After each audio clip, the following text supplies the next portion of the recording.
Assalamualaikum warahmatullahi wabarakatuh. Kembali lagi bersama saya Firman Ramdhani, psikolog di Mind Institute. Masih dalam Uncut Sharing Sessions, di mana saya akan berbagi berbagai hal seputar dunia psikologi dengan format video yang mengalir apa adanya. Pada video kali ini kita membahas mengenai politik, karena belakangan lagi viral ya. Teman-teman pasti berseliweran di sosial media kalian, berbagai informasi mengenai MK, DPR, pemilihan calon kepala daerah atau gubernur terutama di Jakarta ya, koalisi Kim Plus yang tadi saya pikir tuh nama orangnya Kim, dan berbagai hal lainnya, termasuk juga mungkin gambar gambar biru, ini ada logo Garudanya, terus ada peringatan gitu ya, pasti sampai ke sosmed teman-teman, FYP lah. Tapi kita nggak akan bahas itu karena sudah banyak yang bahas. Mungkin kita bahas dari poin lainnya. Ada dua hal yang mau saya bahas. Yang pertama adalah terkait awareness atau kesadaran kita mengenai politik. Yang kedua kaitannya antara politik dan psikologi. Yang pertama terkait kesadaran.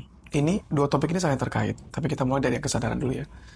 Kesadaran politik itu sebenarnya di mana kita mulai aware ya bahwa kita ini punya hak dalam berpolitik dan kita punya suara yang harus kita benar-benar perhitungkan dan kita pergunakan, dan kita juga menyadari bahwa politiknya akan berdampak ke banyak hal, terutama kalau dalam video ini kita bahas secara psikologisnya. Politik berdampak ke psikologis.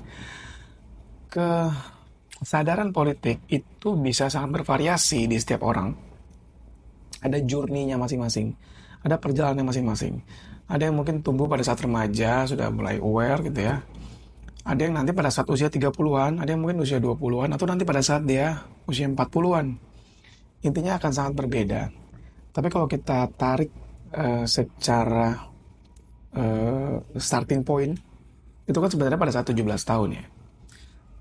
Pada saat orang sudah dapat KTP, dan di usia itu dia baru pertama kali akhirnya diakui suaranya, atau dia punya hak untuk memilih presiden misalnya, memilih calon gubernur, calon kepala daerah nantinya, memilih anggota legislatif.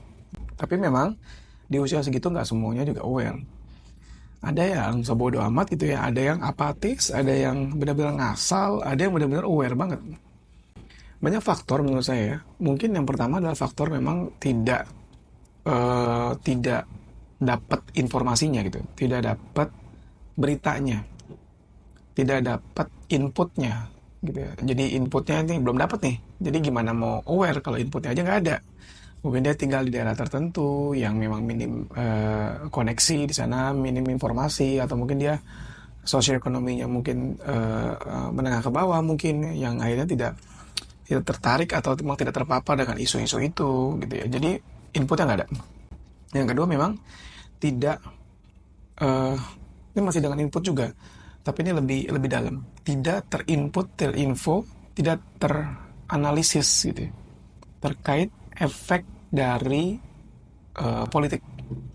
Jadi dia nggak tahu bahwa politik itu berdampak buat hidupnya dia sekarang dan di masa depan nanti, buat anak-anak dia, buat karir dia, buat sekolah dia. Itu belum sampai sedalam itu berpikirnya. Ya, input aja nggak ada, apalagi berpikir sedalam tadi. Yang ketiga mungkin karena memang nggak terbiasa berorganisasi, jadi tidak punya narasi bahwa ini ada sebuah sistem yang bekerja, bahwa akan satu keputusan akan berdampak ke yang lainnya, bahwa satu orang masuk akan berdampak pada the whole system juga. Nah itu narasinya belum sampai ke arah sana. Mungkin tiga itu yang jadi penyebab ya kenapa bisa jadi berbeda-beda awareness atau kesadaran tentang politik. Yang kedua tentang psikologi. Nah, ketika politik itu kita bilang tadi ya sangat menentukan banyak hal, di dalamnya tidak terlepas aspek-aspek psikologis. Karena politik ini kan membicarakan mengenai pemangku jabatan, pemegang kekuasaan, yang di tangannya dia bisa menelurkan tanda tangan undang-undang, peraturan, apapun itu, yang akhirnya bisa memudahkan segala sesuatu atau mempersulit segala sesuatu. Misalnya, kalau dalam psikologi apa ya? Mungkin kita mulai dari peraturan cuti melahirkan. Cuti melahirkan yang kita tahu selama ini kan 3 bulan. Bertahun-tahun di Indonesia merdeka, 70 tahun lebih, itu 3 bulan, gitu ya.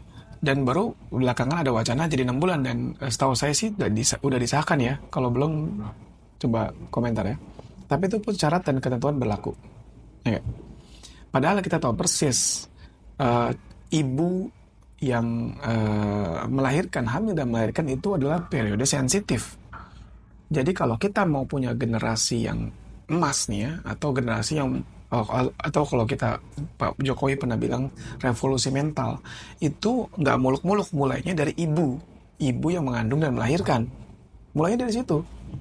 Jadi mungkin bisa dikritisi lagi atau mungkin diperluas lagi tuh kebijakan itu. Enggak. Karena ketika ibu punya, ini mungkin analisa sederhana saya saja ya, karena pasti banyak hal yang perlu dipertimbangkan dalam membuat peraturan. Tapi yang jelas waktu hamil dan melahirkan itu sensitif ya. Teman-teman pasti tahu lah, ada namanya baby blues, postpartum depression. Itu penting banget. Dan once dia bisa lebih punya waktu cuti lebih panjang, apalagi misalnya pas cuti dia ditanggung sama pemerintah soal gajinya, itu mungkin dia akan eh, terlepas beberapa bebannya gitu ya, sehingga dia bisa lebih tenang, bisa lebih rileks dalam mengurus bayinya, sehingga si bayi bisa tercukupi asupan ASI-nya misalnya, air susu ibu. Apalagi keputusan cover BPJS misalnya. BPJS sepanjang yang saya tahu tidak mengcover konsultasi psikologis. Gitu. Eh, tapi memang kalau psikiater di cover tuh, cuma psikologis enggak. Sedangkan banyak masyarakat juga butuh nih layanan konsultasi. Memang di Jakarta dan beberapa daerah itu ada puskesmas yang ada psikolognya, tapi ya nggak merata, belum banyak lah ya.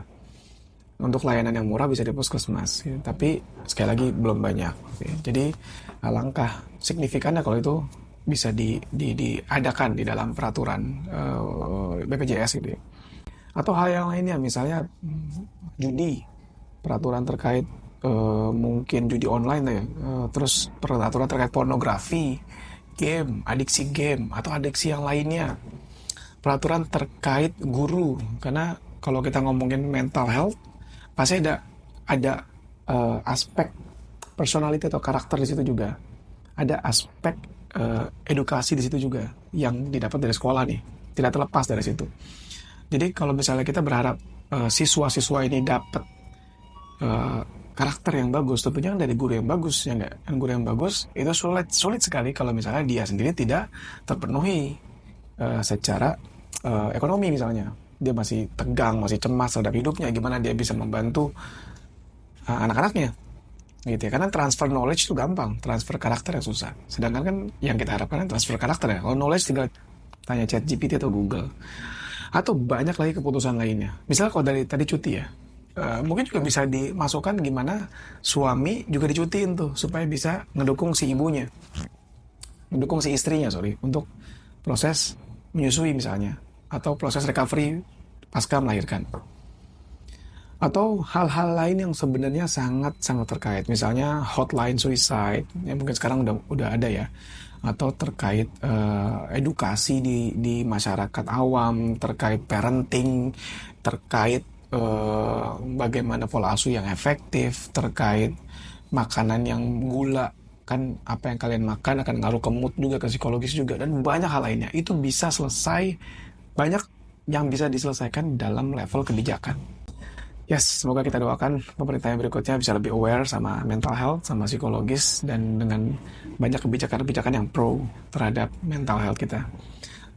Dan semoga bermanfaat video kali ini. Kalau ada salah-salah ngomong, ada kritik, silahkan komen di bawah. Dan sebarkan sebaik-banyaknya, semoga jadi amal jariah buat kita semua. Assalamualaikum warahmatullahi wabarakatuh.